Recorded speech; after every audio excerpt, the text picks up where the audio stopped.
Hello, everybody. Hi, Sue. Thanks for coming to the office today, and thanks for agreeing to have a conversation. I think, you know, so for me, one of the things that I've always really found fascinating is we have a lot of conversations because we have where our paths are so aligned. But wouldn't it be cool if it would be a fly on the wall with having these conversations about our respective journeys and everything else, and so we decided to put some cameras in, here and allowed some flies to be on the wall, sort of thing. So, Awesome. so thanks for coming up, and thanks for doing this with me, and so thanks for being a mentor to me all of these years, and just thanks for being you, because you're such a unique individual. I just filled with gratitude for everything that you've meant to me and everything that you've brought to my life. So. This is going to be really cool. So thank you for saying that. That's incredibly touching.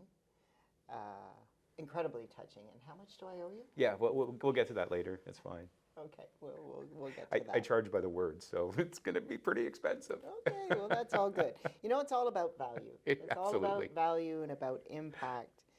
And, for today, I think it would be really cool if we could kind of share our stories around physical weight, around health, around, what we've learned, and then more importantly, what we've unlearned. And I have a feeling we're not the only ones. No, we're probably not the only ones. No.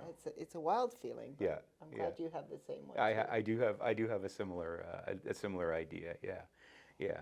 And before we start, I also want to tell you how much you've impacted my journey and my life along the way.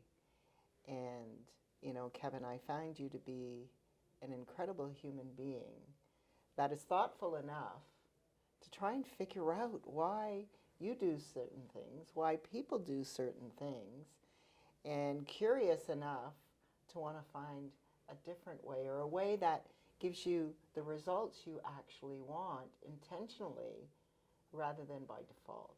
Well, And I've learned a ton from you, and I'm grateful for that. thank you. That's very nice of you to say. Thank you very much. It's been, I mean, you made reference to a few words there. Curiosity and intention. I think I don't know that I've always lived my life with curiosity and intention. I think I've spent a lot of time, having a lot of judgment about myself, having a lot of judgment about where I was, and thinking a lot about what I didn't want.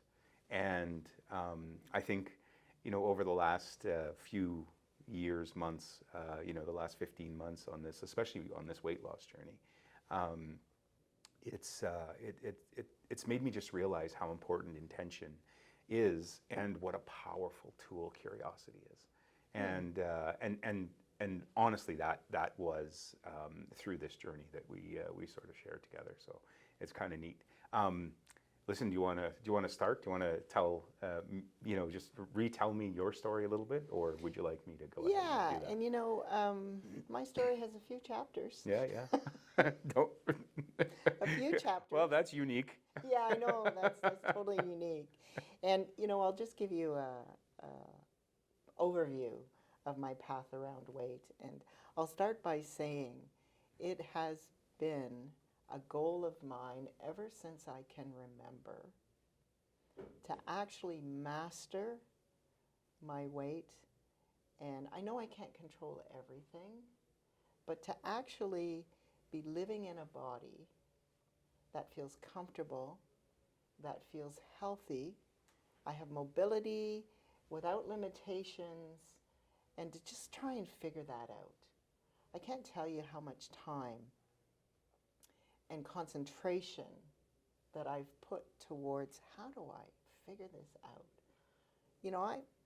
I'm not the smartest person in the world. I'm not the sharpest tool in the shed, but I've been able to figure out a lot of things in life. I've been able to accomplish things, have success, get a goal, achieve the goal, but weight was so elusive.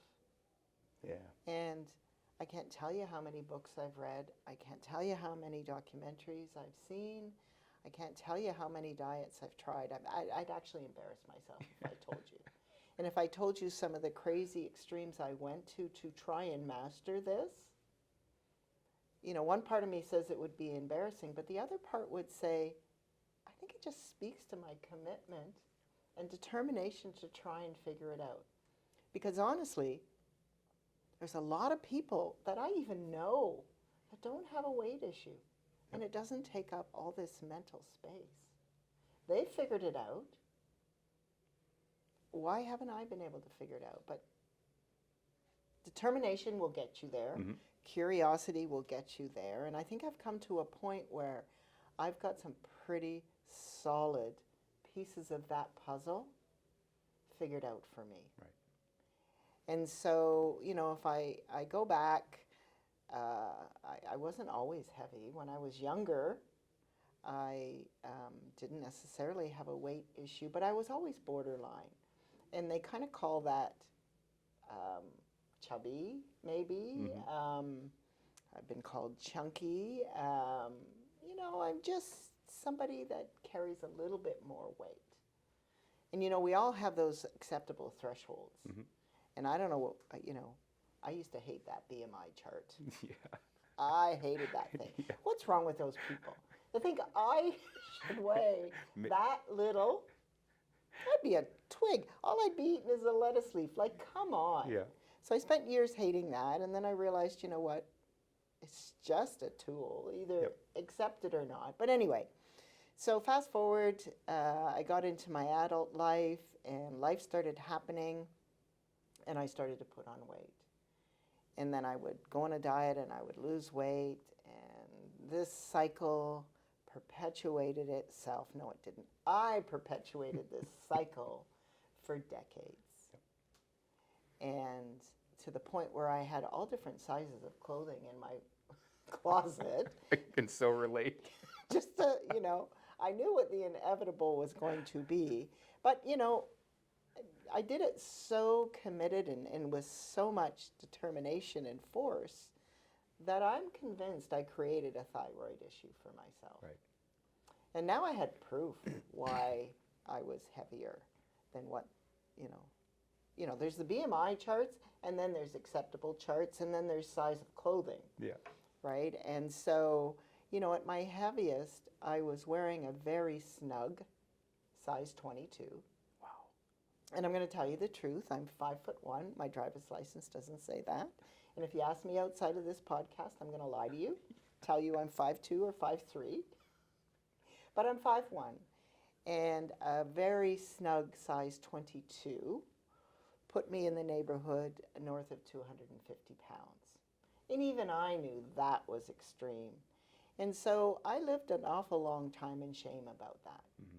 How could I possibly let myself go that far? How could this happen? It's not how I wanted to show up. I had sciatica so bad at some point that I had trouble walking to the end of the street. I'm in my 40s. Yeah. I remember going on a trip to Chicago, and that miraculous mile of shopping, I'm there with my best friends. I can't do it. I'm in so much pain. I'm sitting in a Starbucks on the top floor watching my life go by because I was so heavy. Yep. And, I wish I could say to you, I just made my mind up and then I dropped all the weight and here I am today. It didn't happen like that for me. It was a path of pain and anguish, of deprivation, of, willpower, determination, all kinds of stuff, and then not. And then back on and back off. And so, I didn't keep a tally, but I'm sure it's in the tens of thousands of pounds that I lost and gained. And I remember going into the thyroid doctor, the specialist, the endocrinologist, and he shut the door, and I said, I can't lose weight. I'm on this medication, and it's not working. And he just looked at me, and he said, well, then get used to being a size 22. And he walked out. Yep. Now, I was mortified. Mm-hmm. I was so mortified, but not for what you think. I was mortified because he knew I wore a size 22. Yeah. How did he know I wore a size 22? It's so weird. I was focused on. Anyway, the journey, as any journey, has peaks and valleys, but I learned something along the way, and I got a piece. And what I learned was that I knew how to lose weight. I also learned that every single diet worked. Some better than 100%. others, some faster than others. I knew that I had willpower.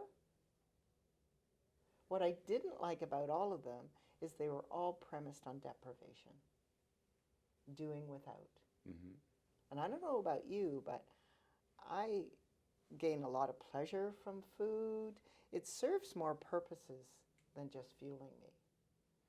And so fast forward to, most recent when the pandemic hit the world, and I'm an overachiever, so I just didn't have the pandemic going on. I ended up losing my job, which I thought was a dream job, which was really a nightmare job, but that's another whole podcast.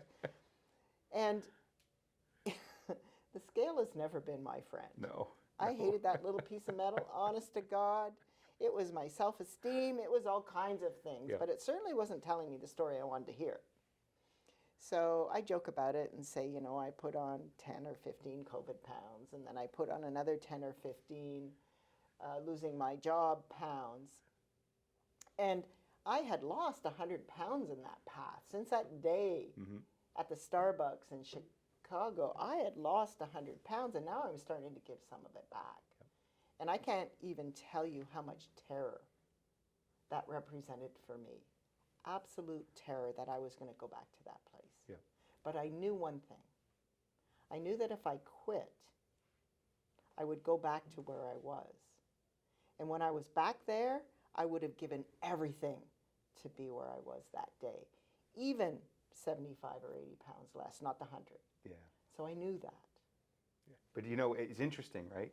How we think about this, and I don't mean to interrupt, but I that really resonated with me because, I was, I'm 5'6", and I was, 345 pounds at one point. And then I lost 100 pounds.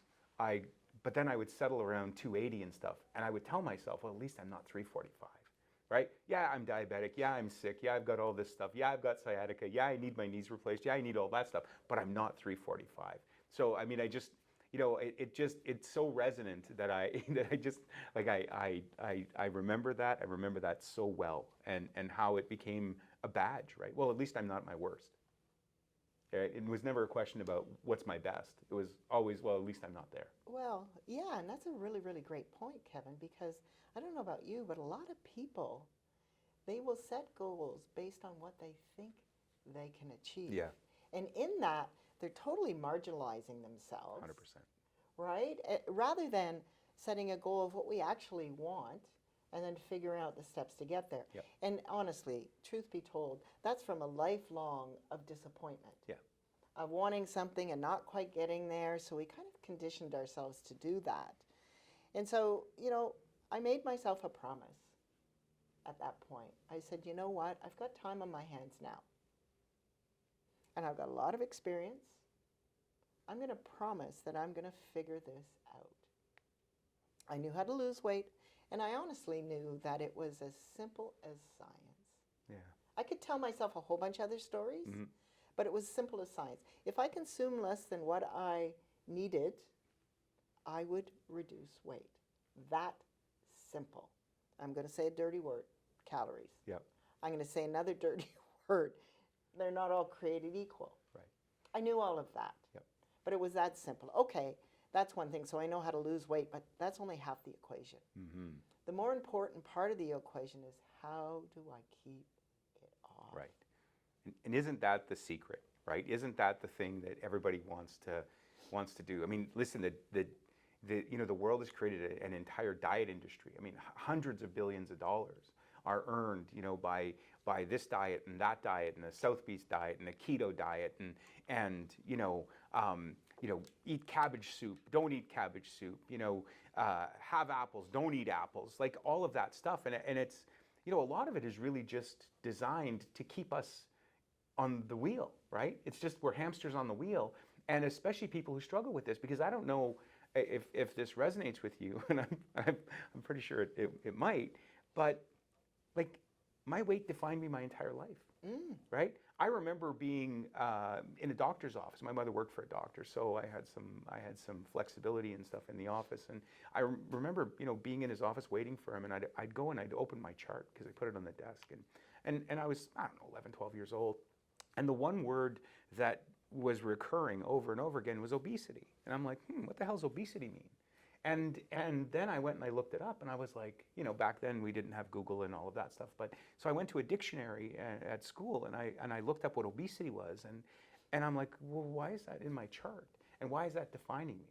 And I remember feeling kind of helpless and powerless, right? Because there was no drug, there was no this, and if there was, they would try it, right? Oh, here, take this or whatever. But really, that defined a lot of who I was, and it was sort of a label, right? Like, and then I went and spent most of my life, living with that label. Yeah, and if you're like me, that label became a belief. Yeah, of course. My defining moment was my mother sat me down. I don't know, I was maybe 10, 12, it doesn't matter the age. And she'd been overweight her whole life and struggled with it, and her mother, and so there was generations of this. And she says, Susan, you're going to struggle with your weight. You just are. Yeah. So it's time you learn to like cottage cheese. It's time you learn to like da-da-da-da-da. And, and that became a belief. Yeah. That became part of my identity. Yeah. I'm going to struggle with my weight. And guess what? You struggled with your weight. I struggled with my weight. Yeah. And you saw that written in a doctor's chart. Mm-hmm. I mean, it's in writing. Yeah. By a doctor. And it just keeps getting... in his handwriting. Right. You're obese. Yeah. Okay. Eventually you go, okay, that's what I am. I'm obese. Yeah. Yeah.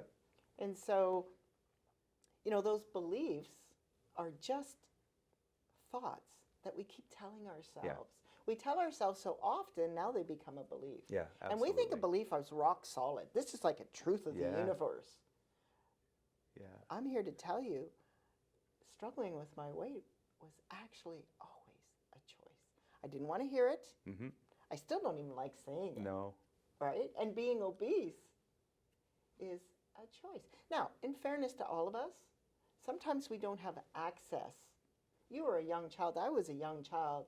I didn't have access to controlling all those factors that got me to that moment. But the truth is, I actually have access to all of that now, because I cannot ever, and you tell me if this is true for you, I can never remember a time where somebody actually put a gun to my head and said, you eat that.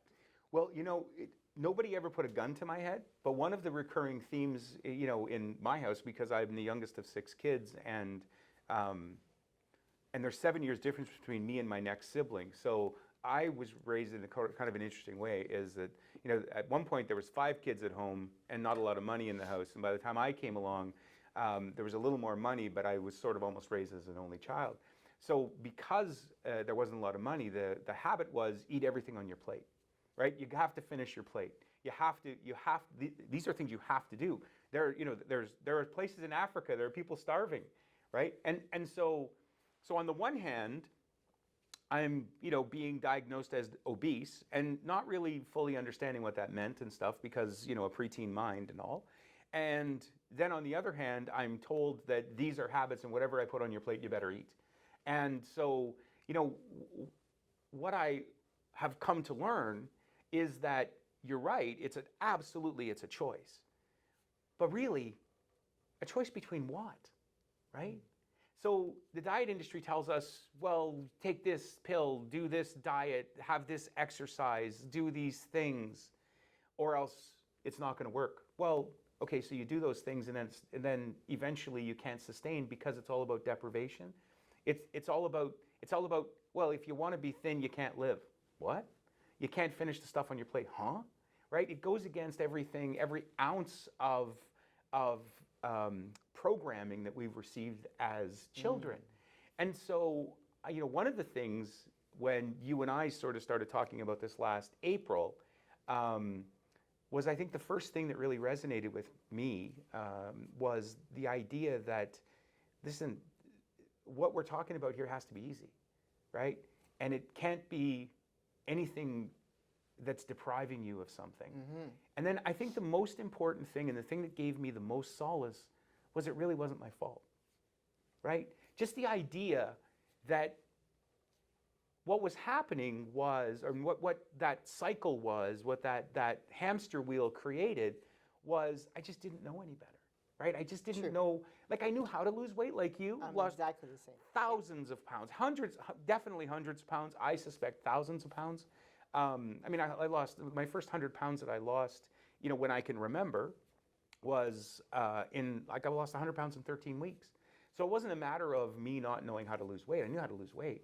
But every time I lost weight, they came back. And then they brought friends, right? Like it was like every pound, it was like, oh, I have some friends that you seem like a comfortable place to live. So why don't we live here? And it was this idea that I really couldn't, kind of sustain it. And so because I couldn't sustain it, I always just focused on, well, it's not forever. So, if I want to feel comfortable this summer, or if I'm going on a vacation, or if I'm going this, I'll just go on a crash diet and I'll starve myself and I'll, get this. I went to Bernstein twice, right? So Bernstein, the whole B vitamins shots in your belly, eat 800 calories, we'll weigh you in twice a week, and if you don't lose weight, we're going to cut you from the program.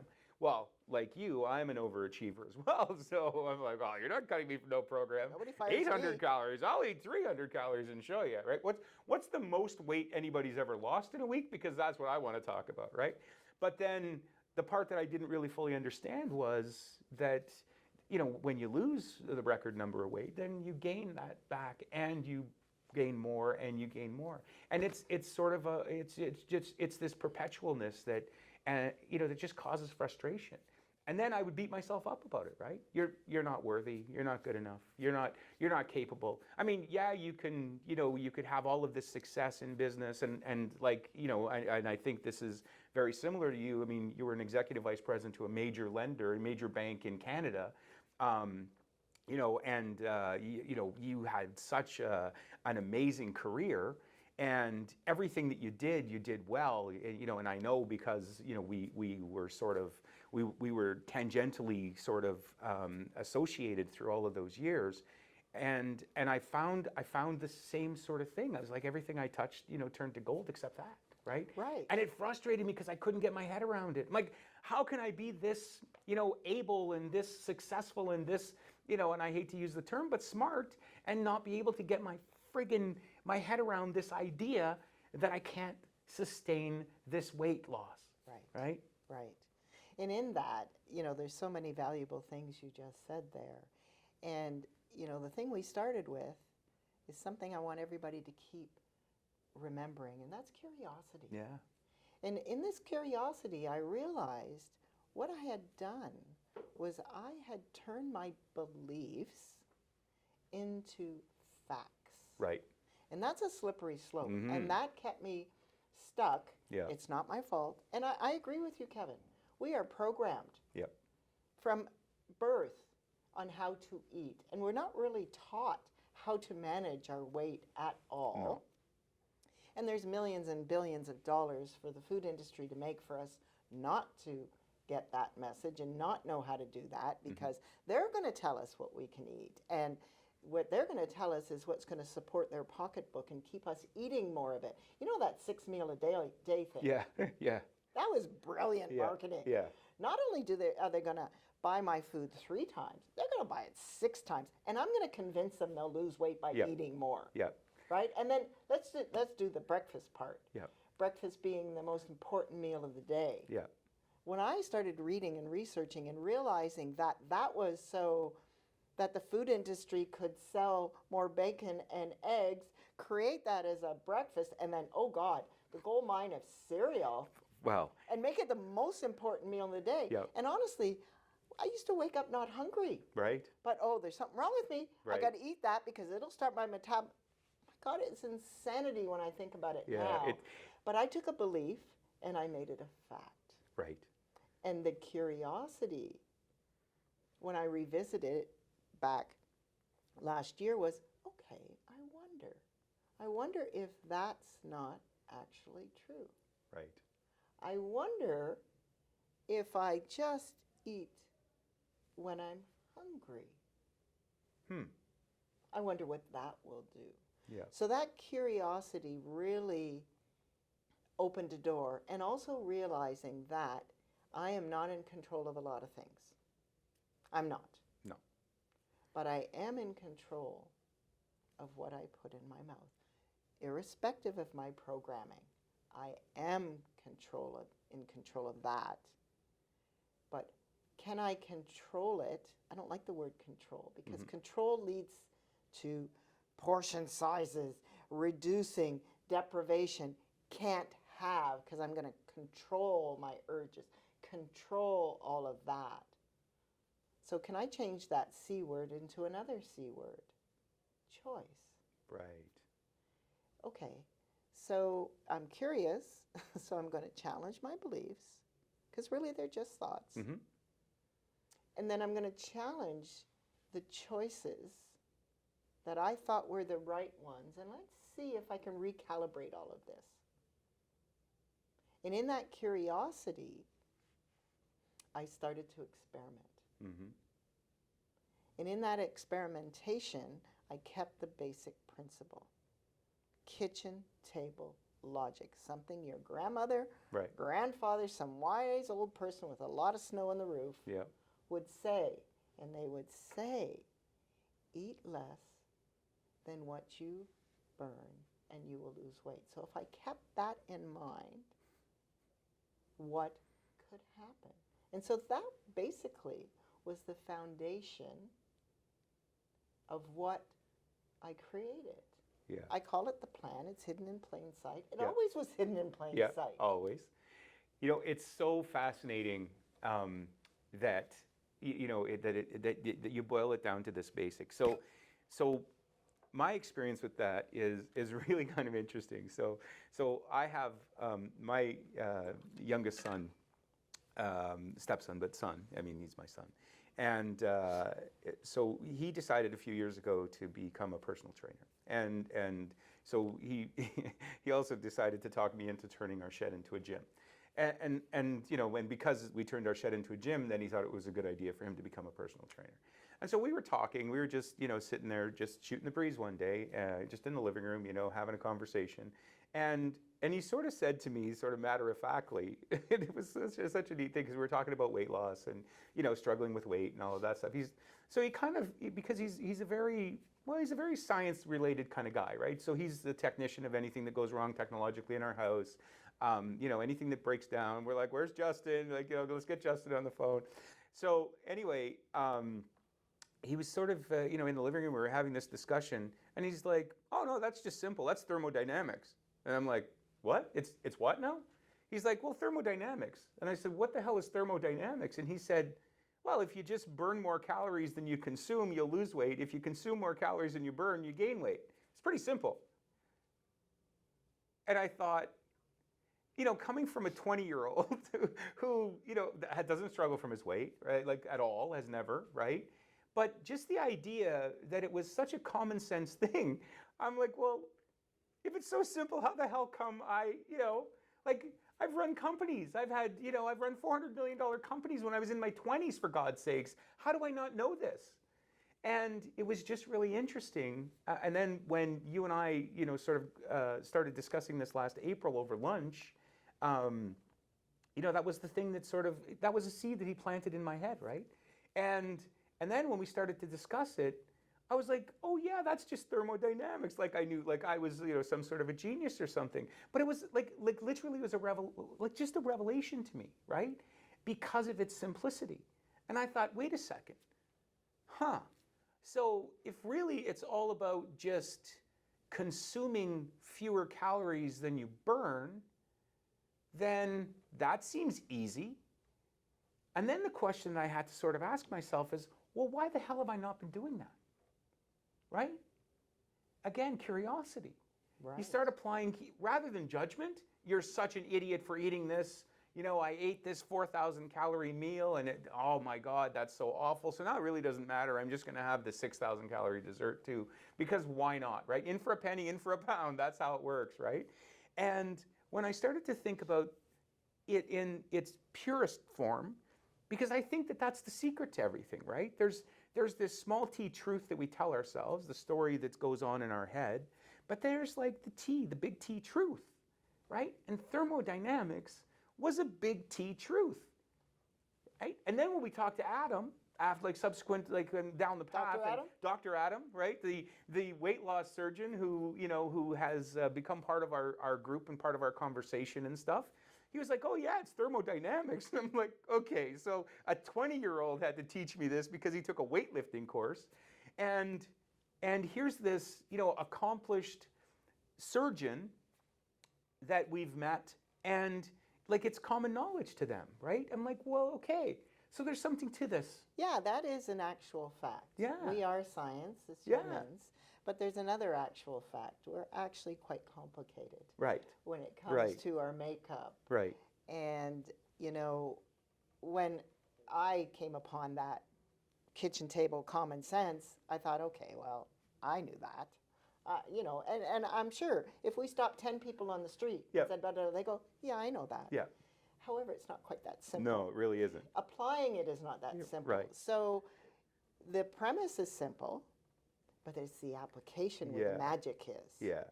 And what I learned along the way is that hunger and urges are two different things. Correct. That's number one. Two, that I had lost touch of my actual hunger signals, and that my body was perfect thermodynamics in all of its imperfection, because we've all got our course. things. I got a thyroid issue. Yeah. I got a low metabolism. I can tell you all Yeah, kinds of that's things. nothing. I'm big boned. Oh, right. Big boned. Right. And I have a history of genetics that predisposes me to have a weight issue. And I really don't eat that much, Kevin. No, me neither. If you want to tell. Yeah, no, So I'm the same. I've got a lot of stuff going on. However, we have to unpack some of that and actually help teach people. First of all, we've got to reset their hunger, because my body is actually perfect. Mhm. I got stuff layered on it, but it'll tell me when I need to eat, and it'll tell me when I need to stop. Right.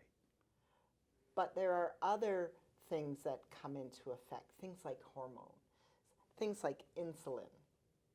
And the way I was eating in the past has caused my hunger to turn itself way down. The volume is way down, so I can't even really hear it. And then you add the programming.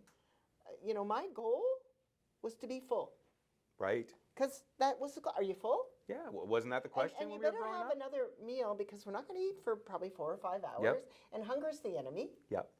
So pre-eat and blah, blah, blah, blah, blah. So my goal is to be full. My goal is to finish my plate. I mean, I did say to my mother once upon a time, with the people starving in Africa, what's me eating this going to help them? That didn't end well. However, so my goal is to be full. My goal is not to be hungry. Why would my body keep giving me signals? Don't eat yet, sister. Stop eating. Right. I wasn't listening to them. Right. And then there's other foods like sugar and flour that I was eating a lot of, Mm-hmm. which caused insulin spikes, and trust me, when you're in that, you are starving. Yeah. 100%. And that insulin is creating hunger, even though you're really physically not hungry. So you have to unpack all of that. Yep.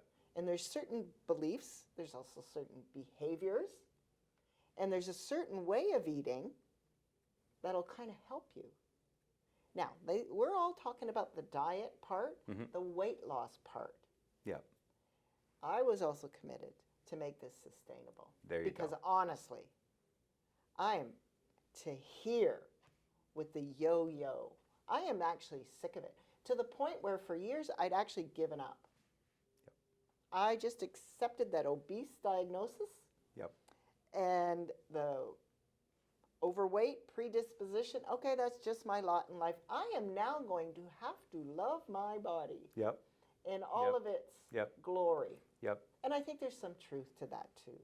I don't disagree. And listen, the other thing that I know about you is that you've participated in you've climbed Everest. right? You went to Base camp, base yes. camp. Okay, so you went to base camp, which is still climbing Everest, Oh, yeah, right? for sure.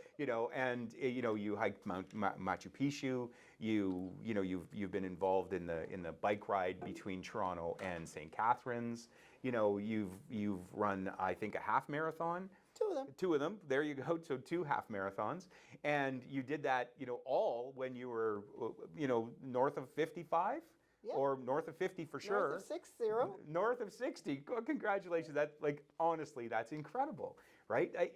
So achievement has never been a thing. Right. It's always been something that a hurdle that you can master.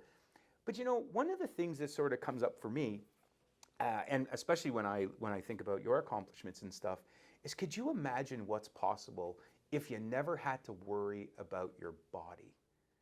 Could you imagine the brain power that you can, and the energy and the effort that if you never had to worry about weight again, what could you achieve? And that's what I started asking myself, right? Because I got to a point, I had lots of success, did lots of cool things, and found the love of my life, all of that stuff. But I got to a point where it was like it so dominated everything I did, and it really impacted things, right? Like I have this event, but I can't go to this event because I can't find anything that fits me. I remember getting invited to a private golf course and agonizing for 2 weeks because I had to tuck in my shirt. So I had to go buy a size 46 pant so I could tuck in my shirt, right? Like it's just like.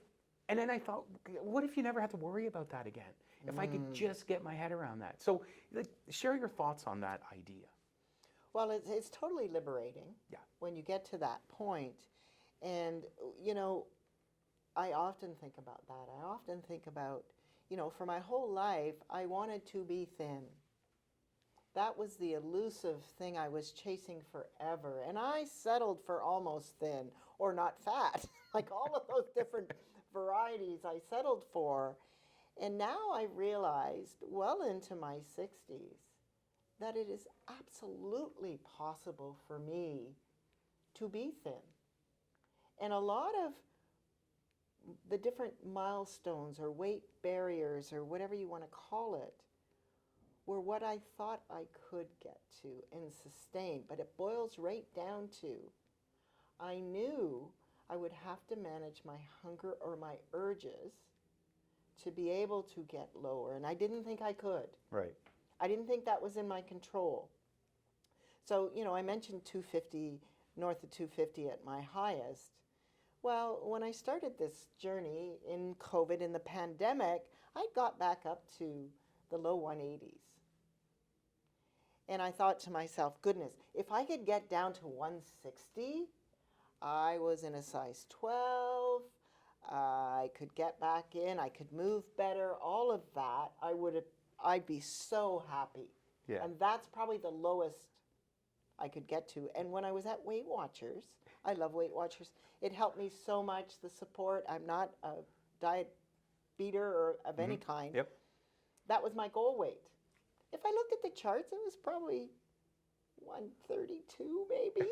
But 160, the doctor said that was healthy. But honestly, I had the hardest time sustaining that because I was hungry and I had urges. And I thought that was just me. I mean, I have a big hunger. I used to say that I have a big appetite. It's just the way it is, like obesity on my chart. Yep, I have a big appetite. I have to manage that.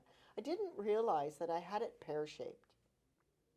And that I didn't realize that I could reset my hunger to be a normal hunger, which matched my metabolism, albeit slow, which matched my thyroid condition, albeit hypothyroid,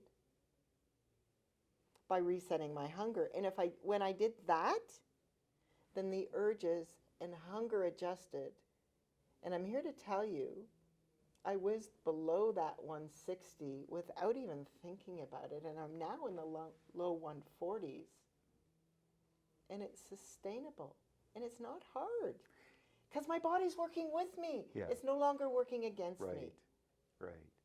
I think that's such an interesting thing. I remember you telling me a story about how the 160 was sort of that goal weight at Weight Watchers because you wanted to sustain that your ability to be an ambassador. You wanted to be a weight ambassador, and you had to be within a couple of pounds of 160 pounds. Can you just you have to tell the story because like going to the doctor and stuff. I mean Well, okay. I think that like that is it's such an interesting story, and the reason why I ask is because it's resonant with me, and I'll be happy to share my experience with that. But I just think it's such a cool story. Right. So, I knew I could always lose weight and I could follow the program. The sustaining part was elusive to me, and that the part that terrified me. How am I going to keep this off? Because, that walk of shame, right, where you haven't seen people for a couple of years and you were like all that in a bag of chips because you'd reached your goal weight and you're a lifetime member at Weight Watchers. Oh my God, I didn't want to go through that. However, so I thought I have a perfect plan. I'm going to get to my goal weight. I had to get a doctor's note to say 160 was my goal weight, but okay, I did that. And then I'm going to be a Weight Watchers leader. Right. And as a leader, I couldn't keep that job unless I was within 2 pounds of that goal weight. Perfect accountability, it's built in. Yep. That's all I have to do. Well, it wasn't that simple. It wasn't that simple. And so I was hungrier and I'd eat a bit more, but I was still on plan, and so I was starting to gain weight. And I realized that 160, I believed this. It was just a thought, but I know now it was a thought, but I believed it. It wasn't possible. I just had a big appetite. I couldn't manage that. I was big boned. I was all kinds of stuff. Yeah. My metabolism, don't forget, my thyroid. Slow metabolism. So I thought, well, I can't lose that job because then I'd have to admit I'm a failure, and I don't fail. So I went back to the doctor. And I said, well, here's my dilemma, and really I don't look that bad. I'm still wearing a size 12. And they just kind of looked at me, and she said, well, what weight do you think you can manage? And I said, about 175. She just kind of looked at me. She took a deep breath, and she wrote me a note for 175. And we both knew at that moment that was not a healthy weight for me. No. That was an ego weight. That was something where I thought I could save face. Yep. So back I went to Weight Watchers, and now I have proof. I have a doctor telling me I can't sustain that weight. I have a job on the line saying you can't, and all of them are complicit with me. Yes, we'll accept a higher weight. Yes. And so as much as that was socially acceptable, I knew. Now I'm in a size 14. I'm 5'1". I knew. I looked at pictures of myself. I knew. But it wasn't as bad as the 250-ish. Right. I was still better than before. And so it wasn't until I discovered a way to reset my hunger and make it a healthy hunger, then I stopped. There's no deprivation. No. There's no deprivation. And then we worked into, or I worked into a plan where I put my foods that I deemed deal breakers, that I loved and cherished and didn't want to live without, like pizza and wine, into my food protocol, which made it sustainable. Right. And so now I had a plan that I could work, but more importantly, that actually worked. And within 4 months, 5 months, I'd gone from the mid 180s down to the low 140s with pizza, with wine, not changing and restricting food, just approaching it differently. Right. Because I had solved the root problem. Right. And the root problem for me was my hunger. Right. If you're hungry, you cannot resist that urge. No, it's primal. It is primal. Yeah, 100%. And sorry that I jumped in, and stole the primal line, but it's true, right? And again, it kind of when you think about it, it sort of makes sense, right? Is that our parents never asked us, are you hungry? They asked us, are you full? Right? It was never, here's a reward for being satisfied. It was, here's a reward for being full. If you clean everything off your plate, then you get more dessert, food. right?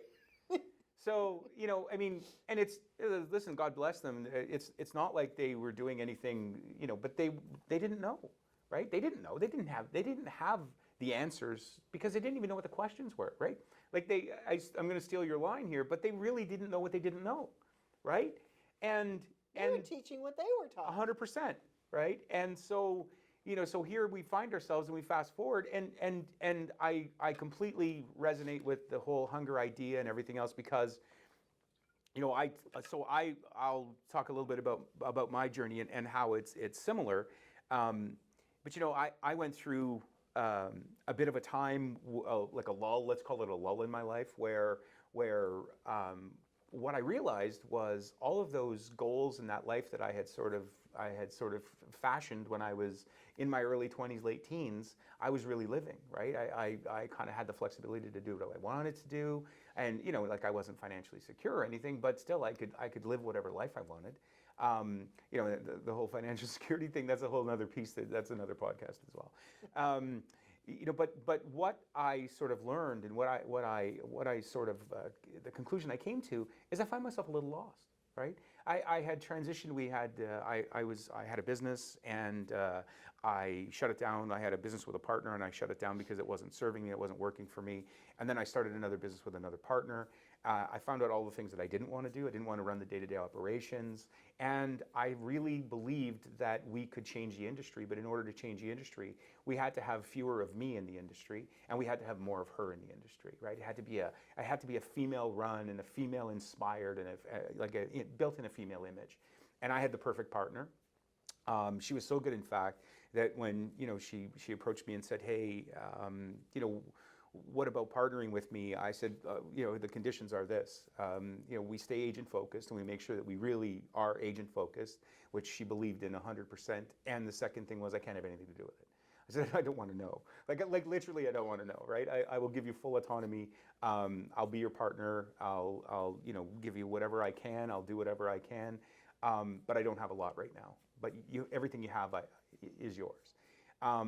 And it really sort of frustrated me. I was really starting to get hard on myself because what I had was not very much, right? And what I didn't know at the time, that I was going through, a little bit of almost PTSD really, because I found myself lost. And then COVID happened, and so for 2 years, like I literally sat on the couch, right? And I wasn't reading books, and I wasn't doing any of the things. I was really just sort of wallowing in some self-pity. And trying to find myself and trying to find my footing. And I'm a very deep thinker. But I'm also very, very harsh on myself. And I know I'm probably the only person who's going to listen to this that's hard on themselves. But like I was hard on myself. And so what that did was it sort of it exacerbated the whole process, right? And so then my weight got out of control, and I looked at videos that I made back in 2020 and stuff, and photos that were taken of me, and it was like, oh my God, I was afraid to step on the scale. For me, what I had to sort of do, and honestly, that's where my kind of journey of coaching started. Is I decided that I needed a coach, and I had a session with a really wonderful guy, Dave Graham, from Edge 3, and it was in that process that I realized, oh my God, I don't need a coach, I need to become a coach. And maybe that's my vision, that's my purpose and stuff. And then things started to shift for me. But again, I went through the cycle, right? So I lost some weight, and then I put it back on, and then I lost some weight, and I put it back on. And by the time this all sort of was happening, it was 2022. And then I started to fall into old patterns and say, okay, well, I'll do keto, right? I'm going to go back to keto because I had success with that. And so I did lose some weight, and I was down 10, 15 pounds, something like that. And then I got a phone call from you. And you were like, hey, I haven't seen you in like 3 or 4 years. Let's do lunch. And I thought, that's great, right? I got so much to tell you. I'm now kind of focusing on coaching, and I'm focusing on, some other things that are more mindful. And I'm starting this journey, but I really don't know what the journey is. right? I, again, didn't know what I didn't know, which actually, in truth, you were the first person who ever said that to me, and I thought that was just fascinating. And it was when you recruited me from going from the bank to the national brokerage that you had recruited, we both worked for. Anyway, and so I went to lunch thinking, oh my God, this is going to be so good, because Sue was such a great mentor to me, and she meant so much to me in my early mortgage career, and just you've been such an amazing resource. And actually, it was you who trademarked the mortgage coach, and it was Megan and I who bought the mortgage coach from you, and you facilitated that transaction and made it so seamless and easy, and it was a pleasure to do business with you. And so, and I thought, you know what, I need more Sue in my life. That's what I need. I need this. But I had no idea how badly I needed it, right?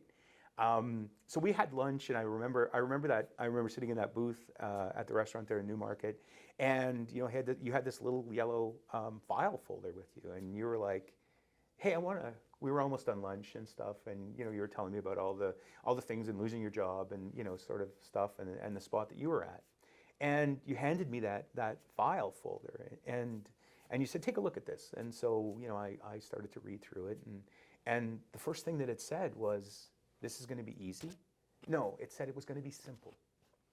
The solution were kitchen table logic, and it was going to be simple. And then the second thing was it was going to be sustainable. And then the next thing that really got me was that it was going to be something that wasn't going to deprive me. And I thought, I'll bite, I'll listen, right?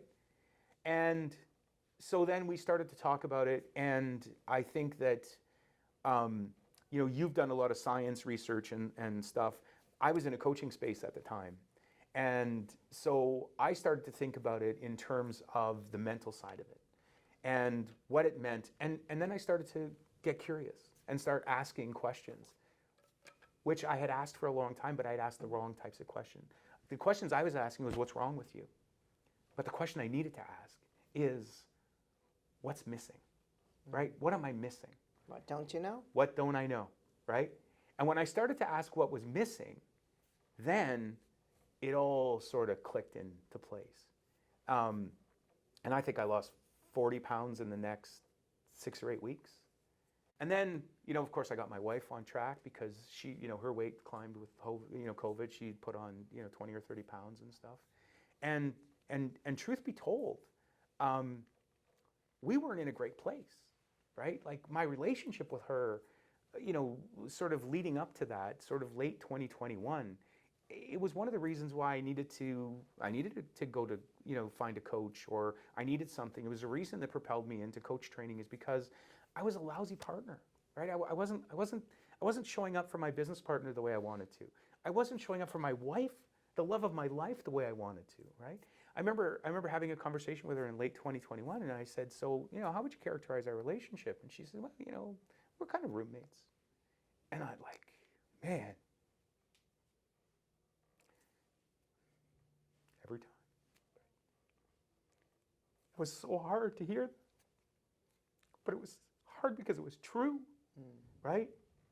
Because when you stop being the person and you start down this other path, it's no wonder, right? It's no wonder. You're not growing. You're actually doing the opposite of growing. And so for me, that was kind of the turning point. But what that triggered, and as I sort of took a 30,000-foot view and looked at that whole process, is that there was something that I was missing, but I was missing the reasons why, right? The reasons I ate. Because, yeah, it's thermodynamics. Yeah, all of that's true, 100% true, right? But if I was resetting my hunger, why the hell was I eating as much as I was? Why was I not caring? I wasn't eating because I was hungry. But the one thing that when I started to look at your the yellow file sheet, or the yellow file document, I'll call it, is you started talking about the reasons that you ate, and that there's really only 3, right? You eat for fuel, you eat because of pleasure, or you eat to cope. And again, right, that was really simple for me. I was like, wow, this is as simple as thermodynamics. And this is something that I can resonate with, because it's true. Not small t, my truth. No. but it's true big T truth, right? Yes. And then I started to think, okay, this is why we're moving in this direction. And so as I sort of put all of those, I think about, all of the scientific formulas and how complicated it was, but this was simple, right? This was like, if you're about to eat something, why are you eating, right? Are you eating because you're in pain? Well, then what's the pain? And let's figure out how to deal with that, Right. right? And that was game-changing for me. And I think, to your credit, your curiosity gave you momentum because you were willing to say, I can learn. I don't know at this point, because if I knew, I wouldn't be eating to cope. Right. I just don't know how, and we're not taught how. No. And what I learned for me personally, when I reset my hunger, I realized that I eat for fuel, and then everything else is just noise. Right. My body doesn't need it. Mm-hmm. Emotionally, I need it. My mind needs it, whatever. But it's noise, or it's drama, or it's coping. I wonder. Food's only one way that I can cope. I wonder if there's other ways to cope. And you mentioned something that really resonated for me when you said how hard you were on yourself. Mm-hmm. And again, you're the only one. None Yeah, of I us know. here I know. are hard on I know. ourselves. No.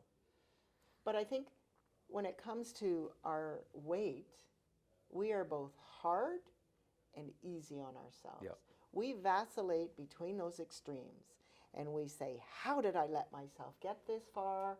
And you should, and you should, and you can't, and I'm never eating carbs again, and I'm going to intermittent fast for 20 hours, and whatever extreme we go. Or the pendulum swings to the other side when we are faced with our favorite foods, or state boredom, stress, anxiety, restlessness, whatever's going on, kids, jobs, COVID, all of that, and we say to ourselves, it's okay. I'm just going to put my face in this bowl of pasta and I'm going to get that dopamine hit and I'm going to buffer and numb out. It may only last for a couple hours, but I need those couple of hours Yep. right now. So we go from I should, to, but it's okay. Yep. It's not my fault. I have a big appetite. Yep. And it's in that vicious cycle, then we come out of that little food coma, and then we're back to, Oh, I can't believe you did that. I can't believe you did Oh that. my God, why would I do that to myself? You're such an idiot. I've undone everything. Yep. Yep. Now it doesn't matter anymore. Back to the chicken wings, back to the fries, back to the, and Pleasure, soothing, comfort. Exactly. A weight loss coach was talking about a particular client that they had. And that particular client was having a hard time, but so the coach asked, he said, so what do you do for joy? How much joy do you derive from food? She said, man, 95% of my life, of my joy is derived from food. And so what the coach was wise enough to understand is that the person didn't have a food problem. The person had a joy problem, right? And so what that person needed to do was find ways that brought them more joy in their lives. And so for me, I didn't have a food problem. I had a relationship problem. I had a direction problem. I had a purpose problem. I had things that I could fix so that food wasn't going to be a problem for me. And as I started to fix that, and I fixed it through coaching, I became a certified professional coach. I decided that I was going to take a course that was going to give me accreditation. I wanted to be somebody who could say that they were a coach and they had some credentialing behind them, because for me that was very important. I wanted to be different the way I showed up. And I wanted to have the opportunity to work with my agents and our agents and show up differently for my partner, because it's what she deserved, right? She was doing such an amazing job. I mean, she was growing our business, and she was building our personal equity in the business and doing all of these great things. And I felt like a passenger, and I didn't want to be a passenger anymore. And I thought the best way to do that would be to become credentialed so I could work with my agents to, make them a little bit better, help them become the best version of themselves. And so as I was, sort of coming up with that, and then, then we started our pilot program, our pilot group, because we wanted to share. This was exciting, right? This was like, oh my God, this is so incredibly exciting. Then we started that pilot group, and man, that was energizing. It was so amazing. And then I never really made a firm weight loss goal, and one of the reasons was because I find that when you set performance goals, you sort of set yourself up for failure, right? It was sort of like, I want to be 160. And that 160 is elusive. And then when you get there, two things happen. You say, oh, I got there, so now what? Oh, or I didn't get there, now what, right? And so for me, I didn't want to sabotage whatever was going on, but whatever was going on was really, really cool. But in my mind, I had sort of said, if I could just get down to 225, oh my God, that would be so cool. And in about 3 or 4 sessions, weeks into our pilot program, I was like 226 pounds. I'm like, holy crap, we've got like another 2 months of this, and I gotta be in front of this group of people who I'm now accountable to and stuff, and what happens. And so, I felt a lot of stress and a lot of pressure because I'm almost at this magical goal that I set in my mind. But then I realized, I set that magical number in my mind, but the number didn't really mean anything. It was sort of like your 160, right? Like, that 160, where'd that come from? Well, it just came from a pen and a piece of paper and you wrote it down, right? But that was it. Like, it wasn't like anything magical. And so I thought, all right, well, why don't I just reset that number? And so then I reset that number and I blew past 225. And then I blew past 220. And then I blew past 215. And then I entered Wonderland. Right? Ooh. And for me, was in the hundreds, right? I was 190 something. And I hadn't been in 190 something since I was 12 years old, right? 12. Sitting in a doctor's office, and at that point I was obese. But still, if you look at a BMI chart, I was still obese, but oh my God, I was fitting into clothes that I hadn't worn since I was 12 years old. And I thought, there's something crazy going on here, right? Because it was the easiest thing I ever did. I never thought about it. Like, I literally never thought about it because I built habits around it, because I became a different person. It's powerful. It's simple. Yeah. But we're not built to do it on our own. No. We can sustain it on our own once we learn the tools how. And so the plan is made up of, we never tell anybody what to eat. No. You like this, I like that, whatever. You eat what you like. Yep. There's no restrictions. There's nothing that's off limits. For heaven's sakes, we had one woman on the pilot that had trouble sleeping. So she'd get up in the middle of the night and have a shot of Hennessy to get back to sleep. Yeah, I and she remember. kept telling herself, oh my God, I can't be drinking Hennessy, and that should be a no-go. And I said, just put it in as your breakfast. Yeah. What? Like, doesn't matter. We've got to make our lives work. Yes. So, you figure out what you're eating. Eat the foods you love. Mm-hmm. Will reset your hunger. And in resetting your hunger, you actually start to discover the difference between hunger and desire. I'm hungry or I want something are two different things. 100%. You retrain yourself or relearn that the goal is not to be full, not that stuffed. We all know what that stuffed feeling's like. You push yourself away from Thanksgiving dinner and you're undoing your belt buckle. Absolutely, an all-you-can-eat sushi bar. I'm like, let's do some damage here. Yeah, no, I get it. I've been there. That, that's not our goal. We also learn that we don't have to pre-eat to avoid hunger. Hunger's just a signal. Yep. It's nothing to be afraid of.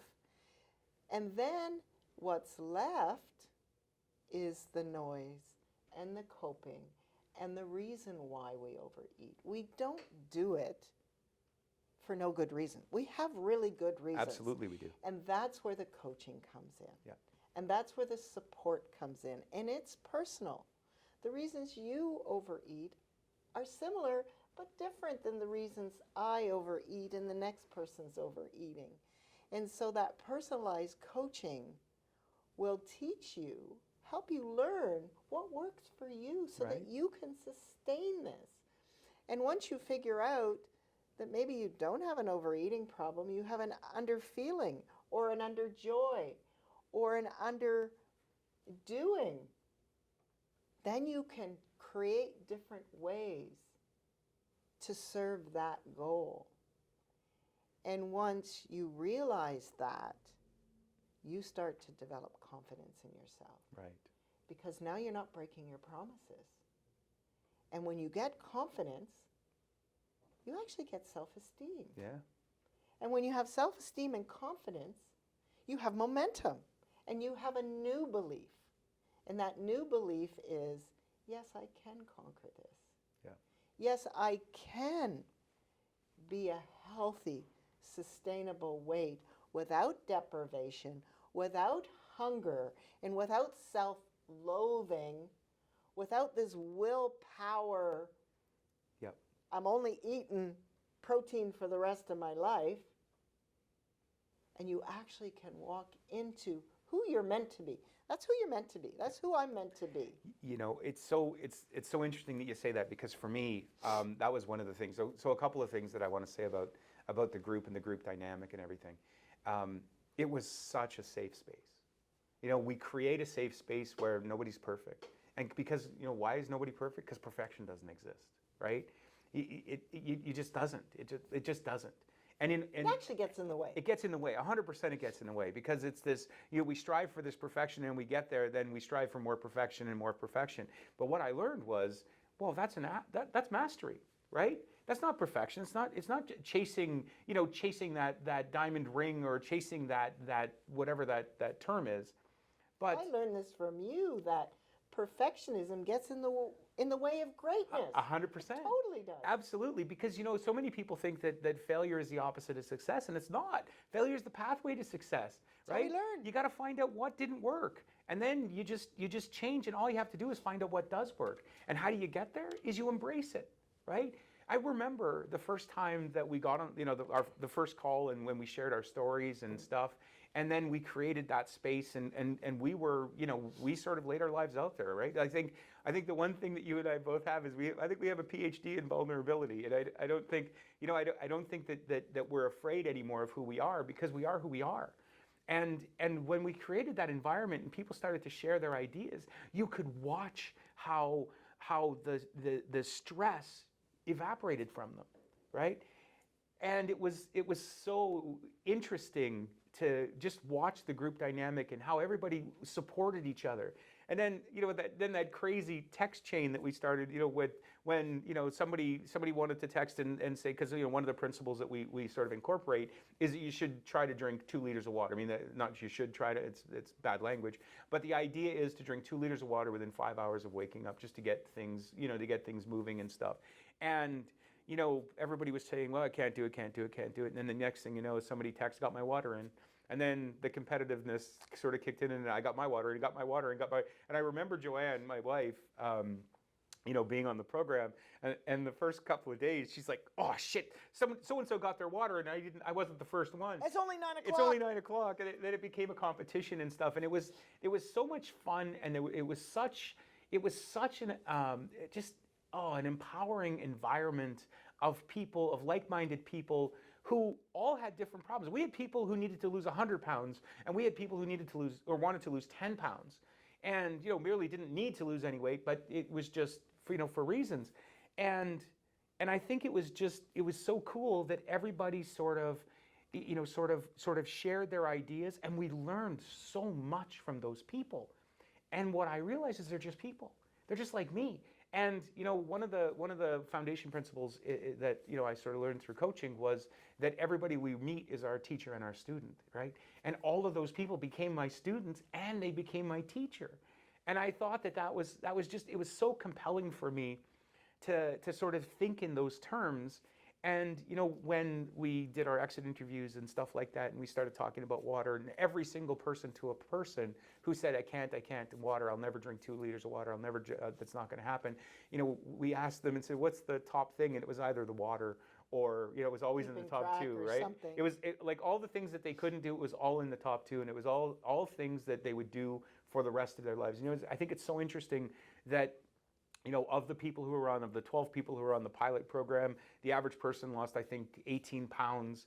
And, we check in with those people, and there are people who are still losing weight because they had more to go. But most people haven't gained any weight back. And if they have, they gained a little bit of weight, but then understood, okay, I'll start with the practices again. And then I can always get, and I know this to be true for myself. It hasn't been linear for me, right? I mean, there have been times when I've been up, there was a time when I was up 20 pounds, because winter is particularly hard for me. It's hard for me to move in winter. It's hard for me to do things, all the stories that, small T. Truth said, these are stories I tell myself. But as soon as I got back on track, right, the weight melted off. I was like, oh, right, I have the tools for this. I have the tools for sustainability. I can do this myself. I can manage this because I learned the lessons that were necessary to make a change that was life. Like this is something that I can carry with me the rest of my life. And not only do I know that I can manage it for the rest of my life, but it altered my life, right? I am completely different. And I can't, you think, well, 75 pounds is quite a bit and stuff, but it's everything about me. It's how I think, it's how I show up, it's how I show up for my team, it's how I show up for you, it's how I show up for my wife, it's how I show up in everyday life. It's funny, I've got, because of COVID, I had one son who was traveling the world, and he's a chef, and he's a phenomenal chef. And COVID hit, and so he ended up having to come back home, and he's still living at home, and now he's working in the mortgage business with us and stuff, and he's really sort of taken over my book and everything. And him being around for the last year, we were having a conversation just the other day, and he was saying, do you know I've read 11 books since I've been home? And I'm like, when's the last time you read 11 books? He goes, I haven't closed 11 books in my life, right? And for somebody who's 26, to get that sort of message about self-love and self-acceptance, and that anything's possible, and to be inspired by that, to pick up the books. I mean, I'm not shoving them down his throat or anything like that, but it's this energy that exists in my sort of orbit that has literally changed the lives of the people around me, right?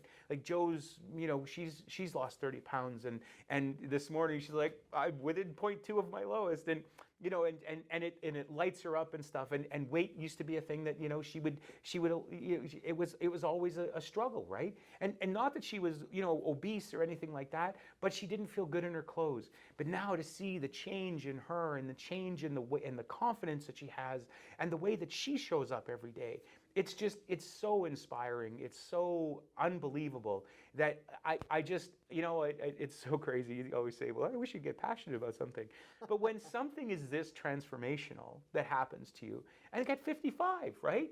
Like, how many times have I told myself, well, of course I'm going to gain weight. I mean, you can't lose weight after 50, right? It's natural. You can't do that. You can do anything you want, anytime you want. I remember somebody telling me that, when you become a senior citizen, you just kind of give up. It doesn't really matter. Yeah. You're at the point you accept yourself. Well, I'm here to tell you, I'm almost 67, and this transformation has happened for me. That was simply not true. Right. And there is nothing more contagious or satisfying than to feel comfortable in your own skin. Oh, yeah. To actually feel like you have some space and mobility and not restrictions. And like you, I've been very accomplished. I used to sit in my office, and it was surrounded with awards. Mm-hmm. And I'd look at that, and people would come in and go, wow, look at all you've accomplished. And in my head, and I would go, yeah, but. Yeah, but, yeah. Because the yeah, but was, I knew that I wasn't showing up as the best version I could be, the healthiest version I could be. Mm-hmm. And it was always a yeah, but. And it was always this cloud that overshadowed every accomplishment. because I knew I wasn't quite there yet. And I thought, my goodness, if I can create all of this in the outside world, why can't I flip and figure this out? Yeah. This is my home. This is where I live. Yeah. I can't go to another job in my body. This is my job, and I'm failing at that. Yeah. And I'm failing miserably. But what I realized was I wasn't actually failing because I just didn't know how. Right. I didn't have the right tools. I didn't have the right information. It wasn't my fault, but it still kept me overweight. Mm-hmm. It kept me unhealthy, and it kept me from full self-esteem. Yeah. So figuring this out, and when I figured it out, honestly, Kevin, I thought I had opened the secret to the universe. Yeah. I thought, how could I get to this stage in my life and not have known this? And the truth is, I knew every single piece. I just didn't know how that puzzle got together. Yeah. I just didn't know that they could work together. And then I thought, okay, well, if I can figure that out, I'm a table of one. Let's see if anybody else can figure that out. And I watched other people figure it out. And I watched them be curious and challenge their beliefs. And when they challenged their beliefs and looked at them, what they realized was part of it was they weren't told the truth or they didn't have the right tools, but the other part was pure habit. Mm-hmm. And that they created a habit loop that they were a victim of. Yep. But when they figured out it was a habit loop, they figured out, oh, I can change that habit loop. Do you remember when I remember this distinctly, and I want your sort of input. But do you remember when we introduced the idea of giving yourself some grace, and how much first sort of pushback there was to that, and then how it all kind of melted away when it started to resonate with them that if they could give themselves some grace and just be more accepting of what was happening and trust the process and be open-minded, that things would change for them. Well, it was actually fundamental. It was a total belief that they thought was a fact. Yeah. And a lot of people grow up with this notion that in order to create change, there has to be like a corporal punishment type of it. Like, you have to buckle down, tighten the belt. Yep. I don't know, be hard on yourself. Yep. And you start shoulding yourself. Yep. Yeah. And you get trapped in that belief that you think is a fact that is actually the opposite of the truth. Yep. I have come to learn that I cannot create change in that rigid, resistant environment. The way to create change is a graceful acceptance, curiosity, compassion. Like, I wonder why I ate that pie, Yep. piece of pie. I wonder why I ate that pie rather than you shouldn't have and blah, Yep. blah, blah, blah, blah. Yeah. I wonder why. Yeah. I wonder what was going on for me. Yep. And in that grace and compassion, I went, oh, I was stressed beyond stressed. I hadn't seen people. I was lonely. Fill in the blanks. Yep. And I went to that pie because it created comfort. Yeah. And comfort is actually a basic human need. Yeah, of course. So I'm not stupid to go get that. I was actually smart to go get that comfort. Mm-hmm. And I wonder if I choose something else that doesn't have a negative consequence to get that comfort, I wonder if that would work. And what I learned was actually it not only worked, it worked better without the negative consequence. So I'm able to get all of those goals. Yeah. It's the reason why this works, right? Is because it's simple. Get the choice, decide, do I want to eat this or don't I? I remember the other girl, one of the other participants in the program, who was at the spaghetti factory and couldn't wait for cheesecake, or at the cheesecake factory and couldn't wait for cheesecake, and was like, oh my God, I can't wait for cheesecake, can't wait for cheesecake. And then she ate until she was satisfied, and then dessert came and she was like, yeah, I don't really want the cheesecake.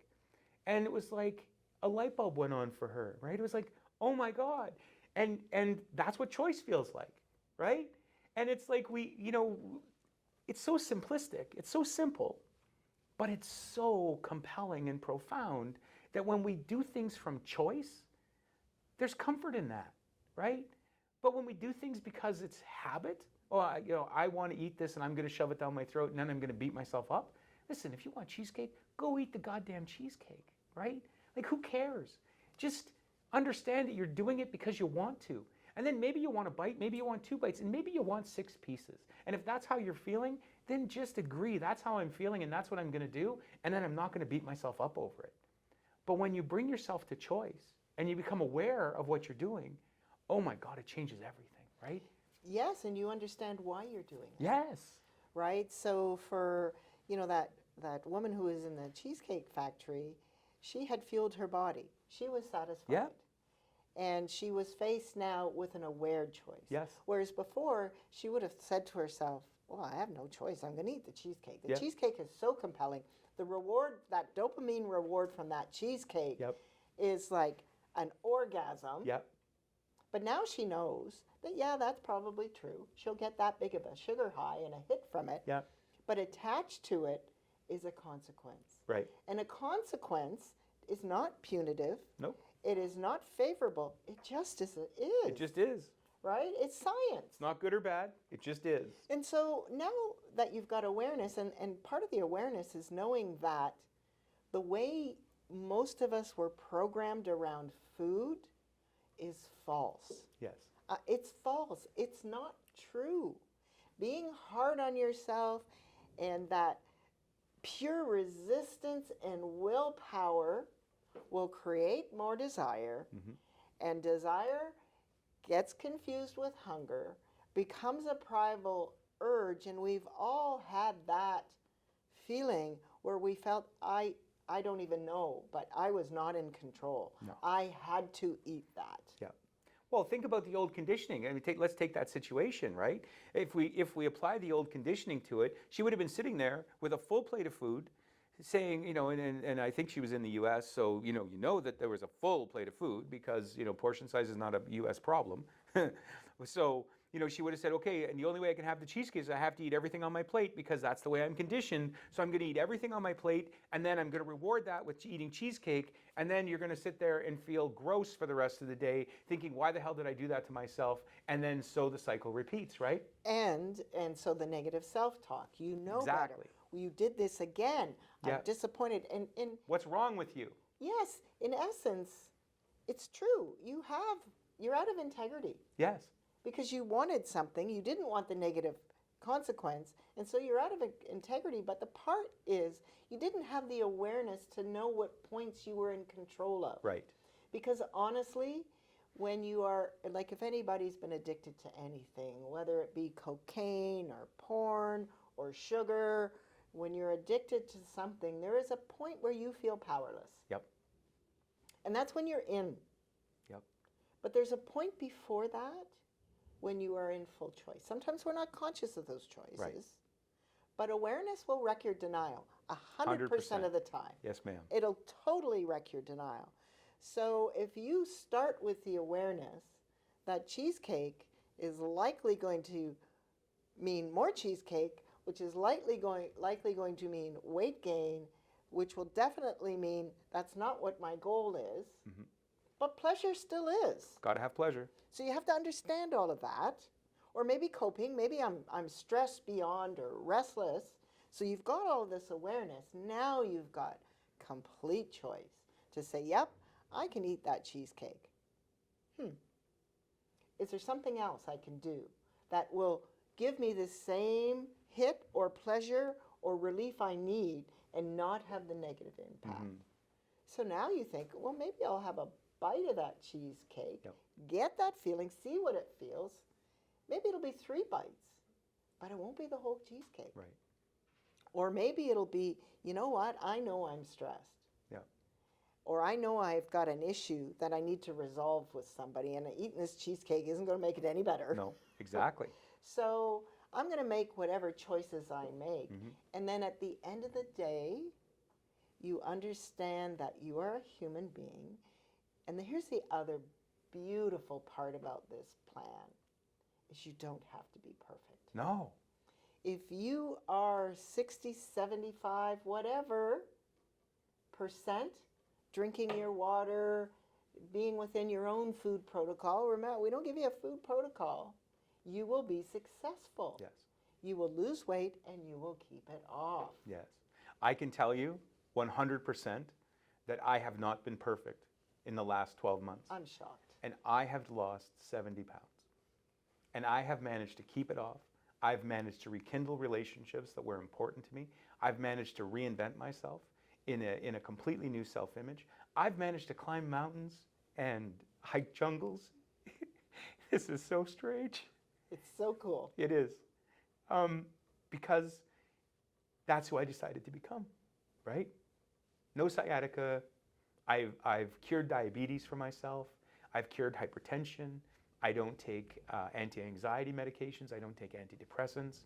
I got to postpone knee replacement surgery for probably a decade. And my doctor told me that I probably added 15 years to my life.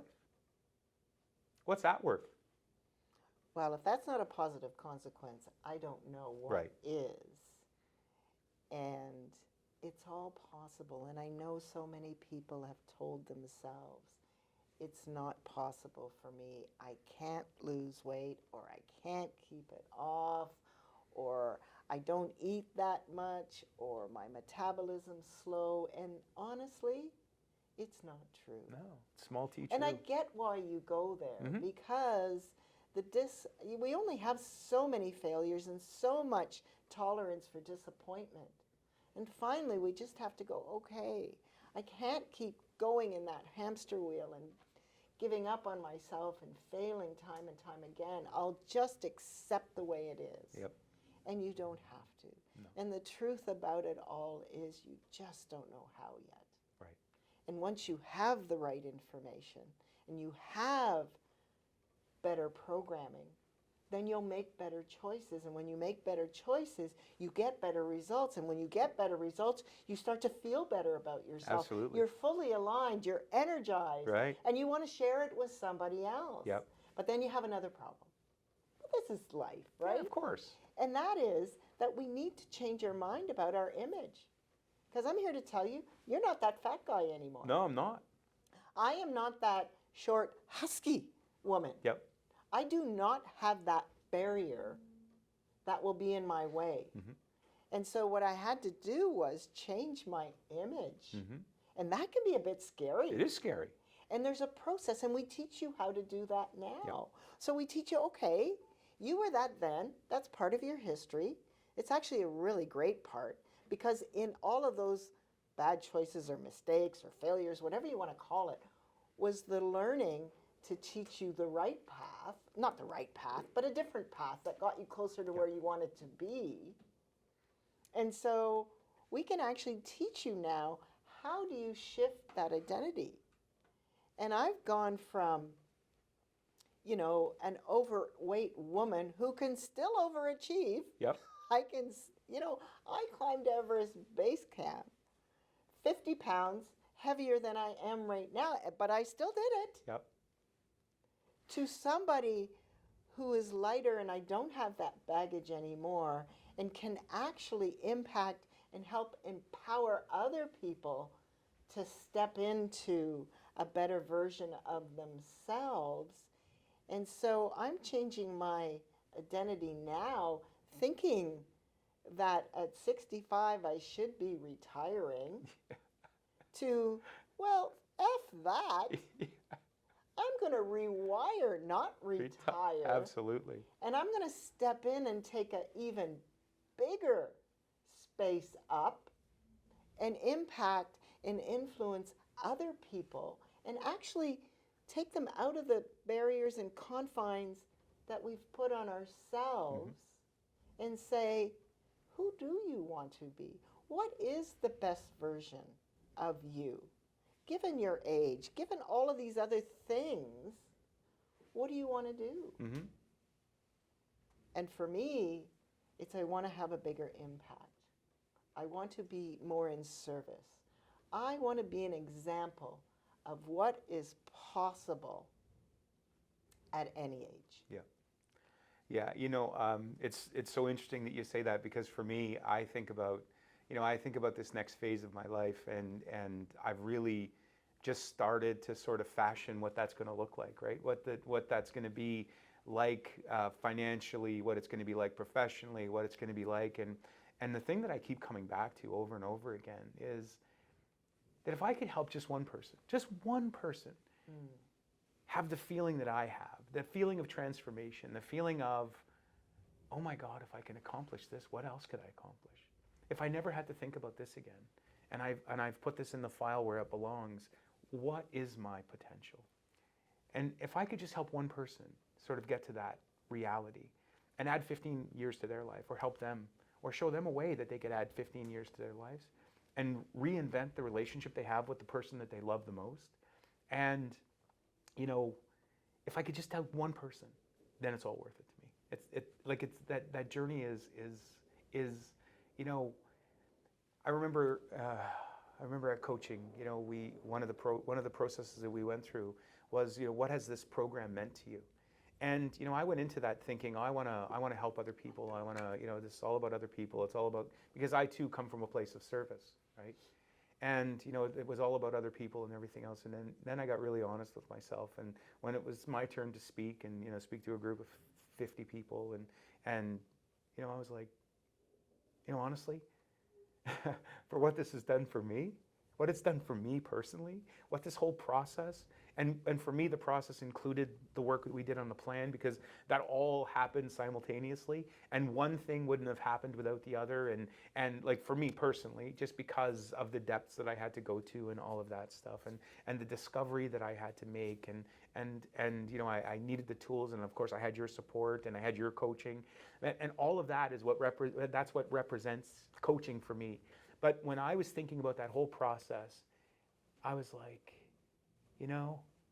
I don't care if I never help anybody, because what I got from this journey, right? What I got from this process, I want to help other people, and it's important for me to help other people, and it adds value to my life and everything else. But for what this process has done for me personally, what it's done for me is almost undescribable, right?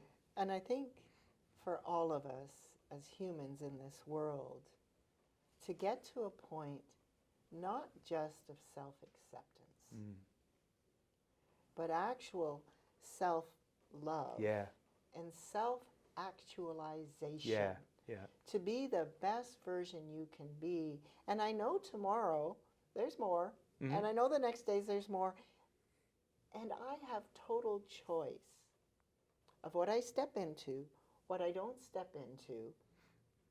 And for me, there's nothing more self-satisfying and rewarding than to watch somebody move from marginalization, struggle, barriers, I can't, and to actual empowerment and fully be them. You watch their posture change, possibility change, the joy of actually being 100% you. Yeah.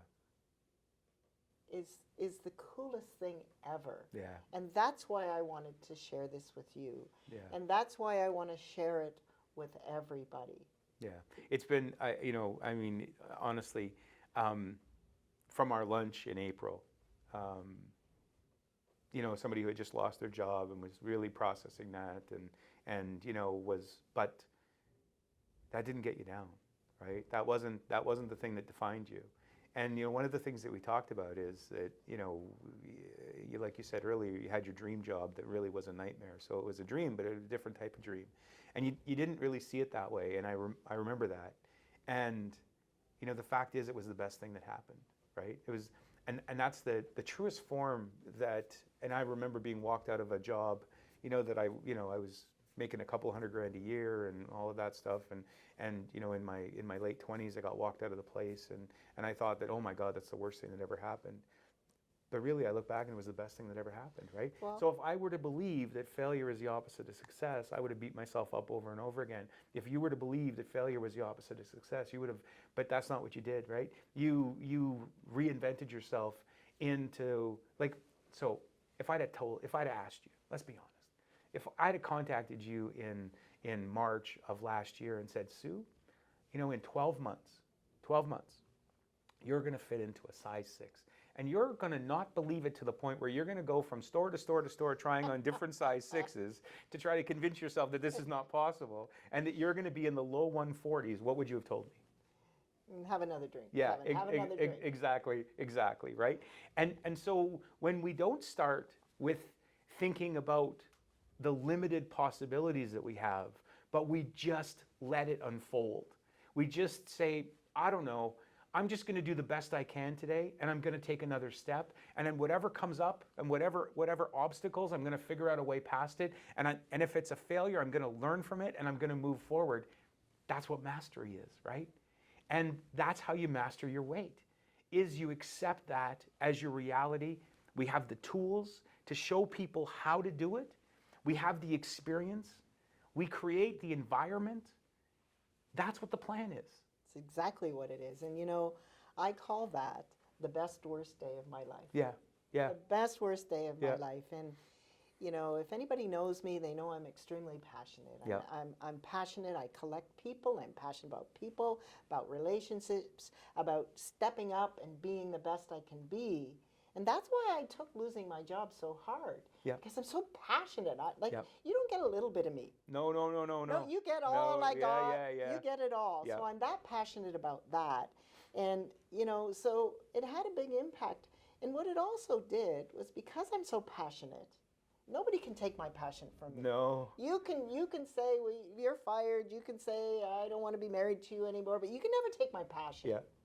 And so what I did in the time I had was just redirect that passion. I was always giving the passion out. I don't know if anybody out there can relate to families, to kids, to obligations, to jobs, to people pleasing. And we're giving it all out there. Here, you need this, I'm here for you. You need a program, you need to succeed, I'm here. And when that train stopped, I think it kind of crashed, doesn't matter what you call it, Yeah. it left me with time. Yeah. But I still had me, and I still had passion. And I thought, okay, for once, nobody's paying me to look after everybody else's problem. Right. Right? So what is it that I want to focus on? What will take me to my next height, level, progress? And I realized it was finally mastering my weight and myself physically. Not just diet, get it off, but how do I master this? How am I able to sustain it and never have this as a problem again? Yes, my weight's going to fluctuate. Mm-hmm. And everybody honestly thinks that the weight loss journey is a straight down. It's not. Now, if you look at it at a macro level, that's going to be down. But if you look at it day to day, there's and that is just part of it. And you got to remember, your body is science, but day to day, you may have too much salt. You may be on a cycle. You've got whatever going on, maybe some constipation, whatever. So it's not a perfect straight down. But I know that feeling when I have space in my body. Yep. There is nothing better than that feeling. No. To feel like, okay, now what? Yep. Now what? Yeah. And I think the most important, or one of the most important things about the plan is that we find out that we're all human, right? We get on those group calls, we do those individual coaching sessions, and we work on whatever, so in the group calls, we realize that everybody's having the same problems we're having. So when we share, and we share openly, and we create safe space, and then when we're able to coach one-on-one, then we're able to, sort of drill down on that person and customize a program that works for them, that makes them better. Because this is not about, we want you to become what's good for us. All we want is, we want you to become what's good for you. What's the best version of you? Not what's the best version of me, but how can I help you become the best version of you? And I think that's what makes this unique, right? That's what makes this, well, for me, transformational. Transformational is the word. Yeah.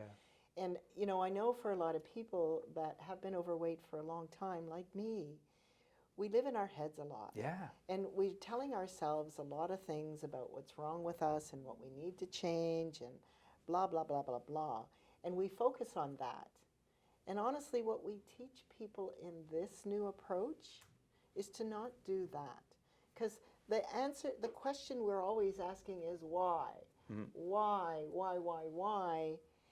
And really, the question should be what Mm-hmm. and how?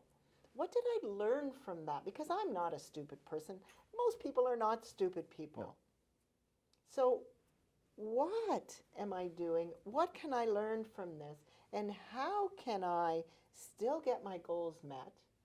Honestly, I have a big passion to be thin, but I don't want to walk around starving all the time. Right. And I don't want to walk around without my favorite foods or somebody telling me I can never eat fruit. Yeah. Yeah. There's too much sugar in an apple. It's crazy. You know, at some level, I was on keto for 4 years, and I was religious. I would take my blood, I would do my macros, I would fast, I would do all of that. But at some level, I knew that it wasn't healthy to be eating bacon and cheese all day long. Yeah.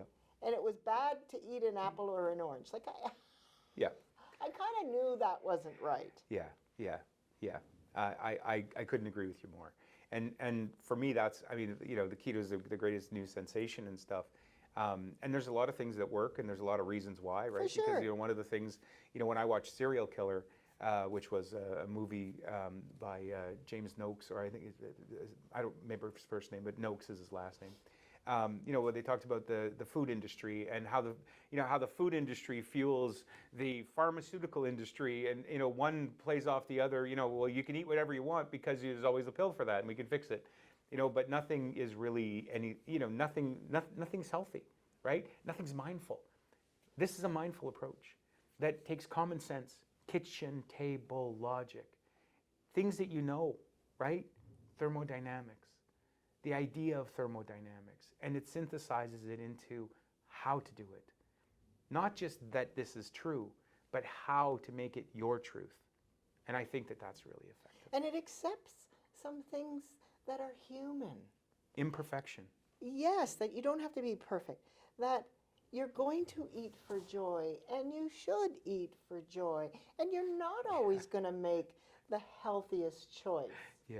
And that is part of the joy of being alive, to eat cake or pizza or drink wine. And we all know if you do that to excess, we're going to have a negative consequence. Yep. But moderation, there's nothing wrong with that. And we insist. Like the look on people's faces. Yeah. When first off we said, yeah, stop beating yourself up. That's your problem. Yeah. What? I don't have to be hard on myself? Nope. No. Nope, it's actually not going to work. It's going to backfire on you. And then we insist, I insist, you eat those deal breakers, the things you Yep. absolutely love. And so, you know, whether it's cultural, ethnic, historic, comfort food, it's your birthday, we insist you have it. Yep. Because if you don't, you're depriving yourself. And if you deprive yourself, you eventually are going to get even. And you eventually are not only going to make up for that, get even, but then you're going to gain even more back. And Yeah. that's a cycle that doesn't work. So let's just accept what is. Yeah. Let's work it in, and let's set you to succeed and meet your goals at the same time. Yeah, you know, that reminds me so much of two stories that I'll bring to your memory.